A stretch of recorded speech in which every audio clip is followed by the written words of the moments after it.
Financial minimalism. It's been talked about all over the internet and usually is centered around financial independence. But what does it really mean? What is minimalism in this regard? So what is financial minimalism?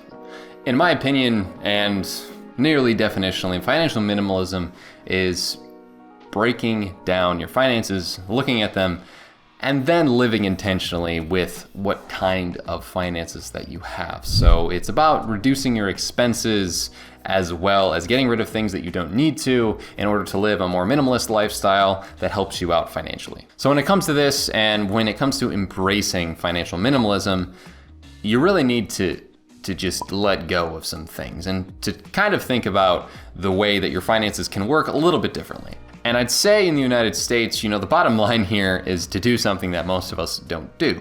Spend less than you make. And that's hard to hear for some people. I'm not quite sure how we got to this point, but it is hard for some people to do that. And I want to just break down some things that I was looking at and when researching this video, I found very helpful to kind of help you guys understand what ways you can become a financial minimalist so that you can reduce your expenses, get more freedom, and become happier overall. So I actually found this article on the Minimalists website, and I thought that it was really good, and I thought it would be like a nice point to make based on the content there. And Joshua Fields Millburn did a really great job of breaking down this content. So let me show you what I'm talking about. In it, he showcased his expenses and what he got rid of, which I found to be something worth breaking down. So as you can see, he talks about how he has some expenses, but these are his absolute expenses. And these are simply the things he has to pay for in his life.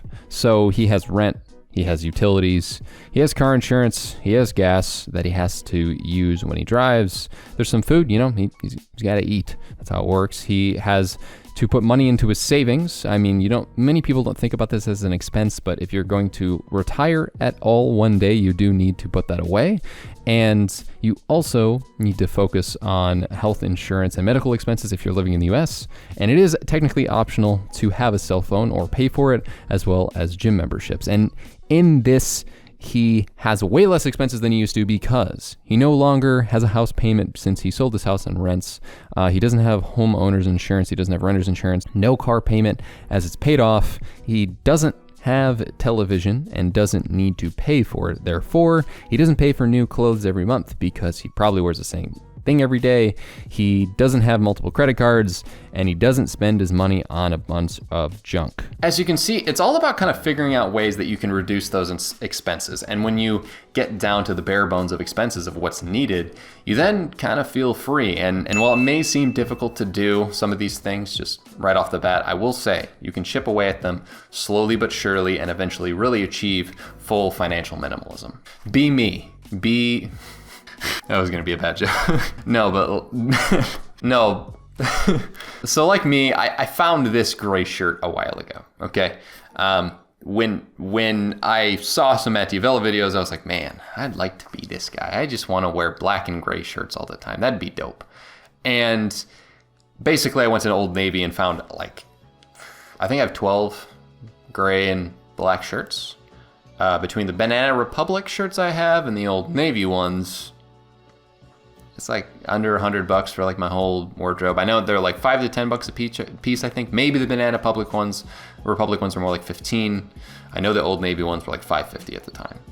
Basically what I'm saying is I don't have to spend money on clothes for a long time. Outside of dress scenarios where I have to go and get a new suit or something due to a special occasion, I ain't spending money on clothes like ever. So I got rid of that expenses, as mentioned in that Joshua Fields Millburn article. He doesn't spend money on his clothes, and that's probably a reason. I think he just kind of wears the same thing always. Now, maybe that's not what you want to tackle first. Maybe you don't watch cable TV anymore, and that's something you can get rid of from your budget. That's not something that I had during college much at all, and I don't think I'll pay for it when I move out. Maybe it means, finding a job or talking to your current employer about getting a gym stipend, or, using the gym that your work has instead of maybe having another membership, which I've heard of before, which is kind of interesting, or trying to get your internet paid for. If you're working remotely and your company's not paying for your internet, I mean, that's something that may not seem like they should be doing, But honestly, you could argue like, okay, well, I need this to work, so please help. And you're really helping yourself by getting rid of these small expenses. And it's, it's kind of, this is where we're getting to the narrowing down and minimalizing what expenses you have, and you're getting towards financial minimalism. Start running and doing bodyweight workouts. That alone would save you hundreds of dollars in comparison to having a gym membership. If possible, you really may consider house hacking or doing something where you essentially don't pay for your mortgage. I remember not only in that Gabe Bolt podcast, when I talked with him before, I actually remember seeing a Andre Zick video. He's a personal finance YouTuber, and he broke down somebody's business at home where the guy was Airbnb-ing his garage as like this whole side thing.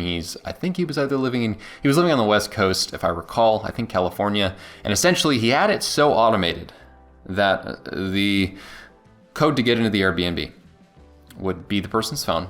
He'd have a cleaning service go in. He'd actually not have to get a separate property license because he didn't have any ovens or anything in there. He only had a hot plate.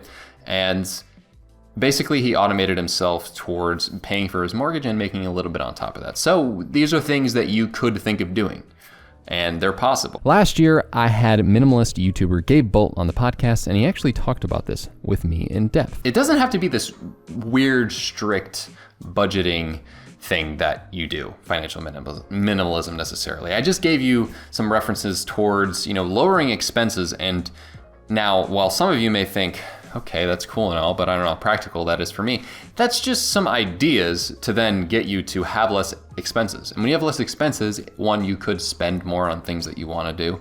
Obviously, I'm not going to go out there and recommend it because I'm not sure that's the financially minimalist thing to do. However, spending with intention on things you really do like is better than spending on expenses that you just have to pay for. Well, half is a relative term here. If you've noticed how I've mentioned multiple ways where you don't have to pay for your mortgage if you're kind of willing, as well as some other things to get rid of some other expenses you have, like you have to pay for internet, for example, or you have to pay money for a gym membership, or something to that sort of effect. Having less expenses to worry about frees you up mentally from the stress of having more consistent payments when you probably do not need most of them. And by having less of those, you don't have to worry about having a high income as much. So I know maybe some of you are thinking, okay, how is this going to make me happier? Sure, I'm not having to spend as much on expenses, but what makes me happier here? And I want to go and show you something that kind of breaks down how discipline equals freedom. And then I will kind of extrapolate on that and go further and say how then that freedom equals happiness. This is not something that people nowadays seem to get, so in order to break it down better for you, here's what Navy SEAL and best-selling author Jocko Willink has to say on this topic. I think the freedom part is pretty easy for everyone to understand. I think that everybody wants freedom in all the various aspects of their life, whether it's financial freedom. Those are the two examples I bring up all the time are financial freedom. Of course, everyone wants financial freedom. Everyone wants to have more free time.